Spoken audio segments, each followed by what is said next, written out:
Hey up YouTube, Ryan Paul Troy, the Yorkshire filmmaker here, and I am going to be talking about this bad boy today, the 5D Mark IV, what I think about it and how much I enjoy using it or don't enjoy using it, and I'll be explaining why I haven't put any vlogs up in the last 2 weeks as well. So, without further ado, roll those titles. Boom!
Shots that I've got there, this has gone through the works already in the last month. Got some amazing photography, got some amazing videos, I've shot live events, I've done absolutely everything in this last month, and this has been my main workhorse.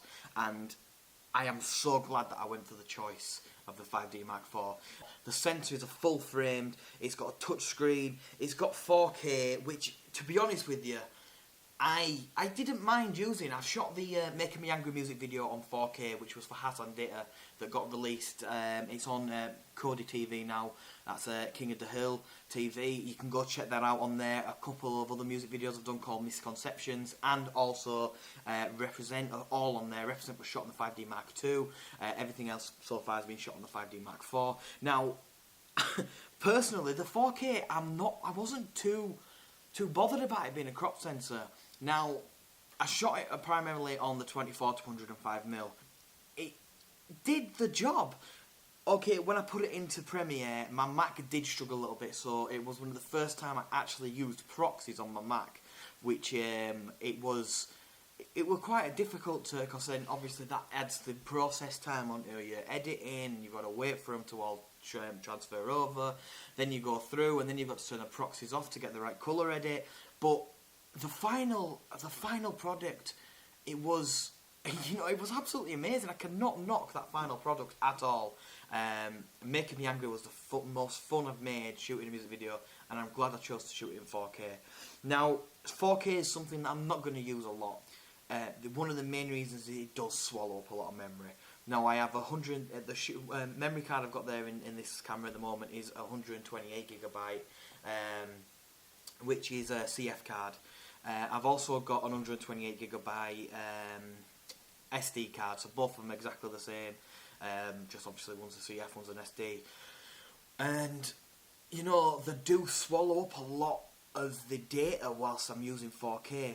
Like I say, I did have to proxy them. I put them out. The files, from what the 128GB, I think, because I didn't actually have that, I think I filled up two 32GB cards. I filled up an 128GB card just for that 1 3-minute music video. And do you know what? I'd do it again, because the quality, the outcome, the music video, it was just spot on. Now, I didn't shoot Misconceptions in 4K, but again, that was absolutely amazing. Now, the Misconception music video had some really good sort of lighting in there. Now, the best thing about that is all that lighting was nothing to do with me. That was all lighting from within that tunnel itself. Now, where I live, we're about a 5, 10, 15 minute drive from the local train station. In that local train station, they have some archways Now, if you actually look in the Regan music video I've done recently as well, which goes back to the first vlog, those archways there, they are where we shot the Misconceptions music video. But because of at night time, they're constantly changing colour, we thought we'd use that. So I had one light as a backup, just to get a bit of a colour on the face, just to lighten up the area a bit, and then we used the different colours in the background to cut between.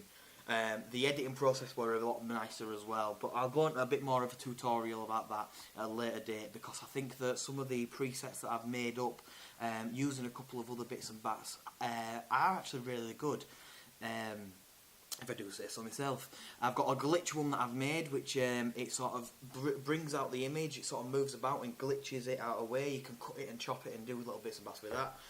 I've also been using a few of the RGB splits and working out a way around that, because I've just done a music video for Shades, who was part of Poetic Justice, and we've also got some more there. But anyway, I'm sort of going on a bit. So a couple of the pros that I've got from this camera. I'll say again, full frame sensor, it's decent 4K, and the fact that it's got built-in Wi-Fi, that also is a bit of a game changer for me, because it means that when I'm on the doing a wedding or anything like that, I'm taking photos. When I'm sitting down having a few minutes break after doing, you know, when they're all eating their meals or like that, I can take one of the photos straight off of it onto my iPad or onto my iPhone, edit it there and then, send it and get it put up. It's like, look, this is what I'm doing today, and it looks more professional and quicker, and the technology these days is just absolutely amazing. Now, I've got a couple of bits of problems about with it. Is one of the main things is the high speed shooting. Now, it does do 120 frames per second.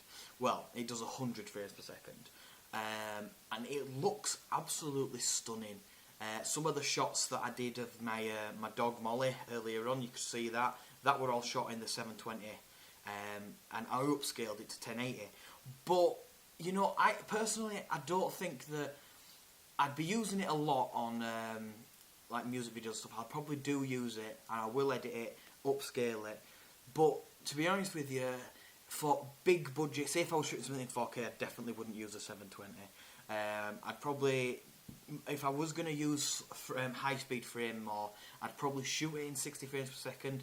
Then I'd slow it down that way, speed it up and stuff. I think you can get some decent stuff. But with music videos, I think shooting in 720 at a high speed and then using that to its advantage and making it look a little bit more grainy and making the rest of the footage look, I think you can make it work. I also do a lot of photography. I do a lot of wedding photography, I do a lot of sport photography, do a lot of band photography, and with a 30 megapixel sensor that's on this bad boy, there, you know, I can get absolutely crisp photos to the nail. Using it for things such as vlogging is perfect because it has the AF. Now, the dual pixel AF is just absolutely amazing, like to the spot. Like, watch this, right? So I'm here, zoomed in, moved in, and you can see it working, and it constantly follows my face, which, to be honest with you, is amazing. You know, it's a game changer, especially when I'm doing a lot of run and guns on a glide, or I'm on a, you know, trying to get through and I'm getting a few shots and I want to go down to someone's guitar, I want to move up to someone's face and then move back down to their hands, and, you know, it constantly moves the focus quick and it looks professional. I still do manual focus a lot because I think that sometimes when you've got the out of focus, you move it into focus and you can use it to your advantage. I absolutely love to do a lot of my own rack focusing, but if you're doing something like a live show where you've constantly got to be on the move, you've constantly got to change the focus, it's absolutely amazing and it is spot on, and I wouldn't change it at all. So that is absolutely amazing. One of the things that I wish that would have done is an electronical viewfinder. Again, a lot of the cameras on the market nowadays have an electronical viewfinder. So yeah, that's what I think of the 5D Mark IV after using it for about a month. Like I say, there's no point going in all these major reviews about everything that the camera has. You can go and watch them anywhere online. You know, absolutely everyone's got them, but this is my personal view on what I think of it. I think the 4K is absolutely amazing. I think that the 720 could have been, the 720 high speed shooting could have been a lot better, but it works especially if you want to do those sort of grungy, grimy sort of things, especially with a lot of the rap music videos that I do. That works for me, having that slow motion to be able to upscale and sort of give that grimy, grainy sort of look. Other than that, this camera has been a workhorse for me. So that's all I've got time for today. I will see you next week, and I am 100% sure I will see you next week because I have been quite busy for the last couple of weeks. But don't worry, I've been Ryan Paul Troy, the Yorkshire filmmaker, and I will see you in the next video.